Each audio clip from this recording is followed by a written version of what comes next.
ધારાસભ્ય ચૈતર વસાવા અત્યારે જેલમાં બંધ છે અને તેમના કટ્ટર હરીફ અને ભાજપના સાંસદ મનસુખ વસાવાએ ચૈતર વસાવાના જેલવાસને લઈને અને આદિવાસીને જે લોકો ઉશ્કેરી રહ્યા છે તેને લઈને શું કહ્યું છે તેની જ વાત કરવી છે. વૈષ્ણવજન તો તેને કહીએ જે પીડ પરાઈ જાનાને રે.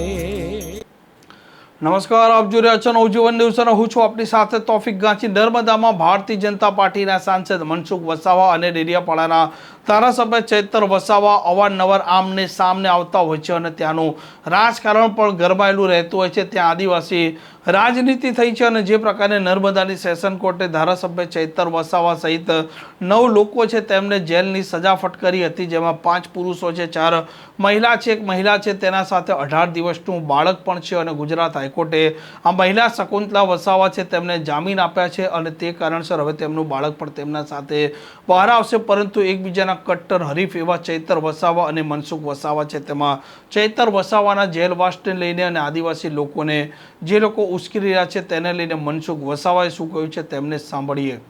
જો એક વર્ષ પહેલા પણ પાર્ટીના દિગ્ગજ નેતાઓ સાથે એ બેઠક કરે, એ પોતે સ્ટેટમેન્ટ આપ્યું છે કે 3 વખત હું મિટિંગમાં ગયો. તો ભાઈ તારી ઈચ્છા નહોતી તો તું 3 વખત શા માટે મિટિંગમાં જાય છે દિગ્ગજ નેતા સાથે બેસવા માટે? તારી બી ઈચ્છા હશે તો જ ને. અને હમણાંની જે વાત કરું, છેલ્લા 1 મહિનાથી તો સરકારની વાહવાહ કરે છે, સરકારની પ્રશંસા કરે છે. એક મંચ પર અમે સાથે હતા, તે મુખ્યમંત્રીના સારી કામગીરીની વાહવાહ કરે છે, હોમ મિનિસ્ટર હરસંઘવીની સારી વાતો કરે છે, અનંત આપણા ટ્રાઇબલ મંત્રી નરેશ પટેલ કે બહુ સારો માણસ, એ બધું જાહેરમાં બોલે છે. તો એ ભાજપમાં આવવાની તો એની ઈચ્છા છે, ભાજપમાં આવવાની ઈચ્છા છે. પણ અમે એવું કહીએ છીએ કે ભાઈ ભાજપમાં આવો આમ, પણ જે વિચારધારા ભારતીય જનતા પાર્ટીની જે વિચારધારા છે, રાષ્ટ્રવાદી વિચારધારા, 100નો સાથ 100નો વિકાસ, આ સૂત્રે અમારી પાર્ટી ચાલે છે. તું અલગતાવાદની વાત કરે છે ને ભીલ પ્રદેશની વાત કરે, એ અમારા ભાજપમાં નહીં. જો બહુ સ્પષ્ટ વાત છે કે જંગલ ખાતાના ફોરેસ્ટરને બિડગાડને ચૈતરભાઈ એના ઘરે બોલાવીને માર્યા ને એ લોકોએ ફરિયાદ નોંધાઈ, એ કોર્ટમાં કેસ ચાલે. તાલુકા પંચાયતના પ્રમુખ સંજયભાઈ વસાવા એટીવીટીની મિટિંગમાં ગ્રાન્ટની ફાળવણી બાબતમાં બંને વચ્ચે ઝઘડો થયો, બંને વચ્ચે બાથામબાથી પદ થઈ. ચૈતરભાઈ એને ગ્લાસ છૂટો મૂક્યો, મોબાઈલ છૂટો મૂક્યો અને બાથામબાથી થઈ. બંને જેમ પેલા જે 2 બળિયા બાથે વળી ગયા ને, એ રીતના જે 2 દ્રશ્ય જે પ્રાંત અધિકારી જે મેં વર્ણન કર્યું, મને શરમ લાગતી હતી કે આ એક તાલુકા પંચાયતનો પ્રમુખ ધારાસભ્ય આ હદ પર લડે. તો એમાં સંજયભાઈએ એના વિરુદ્ધમાં ફરિયાદ નોંધાવી. આટલા 19 જેટલા ગુના ચૈતરભાઈની સામે છે. એ જેની સાથે મારપીટ કરી ઝઘડો થયો છે એ લોકોએ ફરિયાદ નોંધાવી. સરકારે તો નોંધાવી નથી ફરિયાદ, કે પાર્ટી એમાં ઇન્વોલ્વ નથી. જેની સાથે ચૈતરભાઈએ ઝઘડા કર્યા એ લોકોએ પોલીસમાં ફરિયાદ નોંધાવી છે. અને ફરિયાદ નોંધાયા પછી એ મામલો આખો કોર્ટમાં ગયો.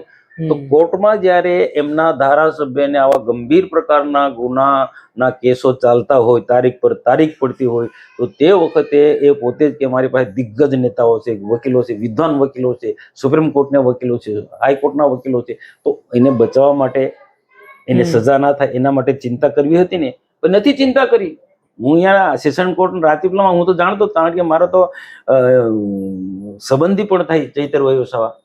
ચૈતરભાઈ વસાવા મારા સંબંધ, મારા ભાણે જ થાય. એટલે મારી તો એ ભલે મારા માટે ગમે તે બોલતો હશે, પણ અમારા શાસ્ત્રોમાં કે ભાણિયાને કોઈ દિવસ હેરાન નહીં કરવાનો. હું તો માનું કે એને, મારી તો ફરજ છે કે એને કંઈક રાહત મળે. તો એ તારીખોમાં બધા નેતાઓ આવતા હતા, એના વકીલને ખરેખર એમને સલાહ આપવી જોઈએ, તે નથી આપી. વકીલ, એમના જે વકીલ છે એમને જે સલાહ આપવી જોઈએ તે નથી આપી. તો મારે શું માનવું કે ચૈતરભાઈને બચાવો જો હોત, સજામાંથી એને મુક્ત કરાવવો હતો, તો પછી એના જે વકીલો કે એના જે આકાઓએ અહીંયા આવીને સારા વકીલો રોકીને જે કાયદેસર જે વકીલો હતો એને મદદ કરવાનું, ગાઈડ કરવાનું હતું કે આ રીતના. તો એવું તો કર્યું જ નથી. આ તો જજમેન્ટ આવી ગયા, પાણી વહી ગયા પછી પાળબાંધની વાત કરે છે અને તે માસલા ધોવે છે ભાજપ માટે અને સરકાર માટે. આ એમના વ્યક્તિગત કેસો છે, ફરિયાદોના આધારે કોર્ટમાં તારીખ ઉપર તારીખો ચાલે છે અને જલ્દી નિર્ણય કોર્ટમાં એમએલએ કે એમપી માટે જલ્દી જજમેન્ટ આવે, જલ્દી કેસ પેન્ડિંગ કેસ હોય ઝડપથી પૂર્ણ થાય. એ આખા ગુજરાતના, આખા દેશમાં એ ચાલુ છે.